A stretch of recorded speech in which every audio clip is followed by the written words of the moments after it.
Panginoon, maraming salamat sa laging pagbibigay ng mga araw na puno ng blessings. Salamat sa proteksyon mo na lagi kong kasama para sa akin at sa aking buong pamilya. Thanks for your provision, your guidance, and protection. Thank you also, God, for your faithfulness and love for us, Lord. Panginoon, i-bless niyo po ang aking plano sa aking buhay at sa aking pamilya. Alam ko po na lagi niyo akong pinoproteksyonan kasama ng aking mga pangarap. Panginoon, hindi po ako isang perpektong tao at alam ko po na hindi rin perpekto ang aking plano.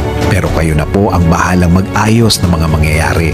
Dahil naniniwala pa rin ako, Lord, na ikaw ang mas nakakaalam ng bukas. Alam ko po, Lord, na marami pa akong dadaanan para matupad ang aking plano sa aking buhay. Pero alam ko po na bibigyan niyo po ako at ang aking plano sa buhay ng tamang direksyon.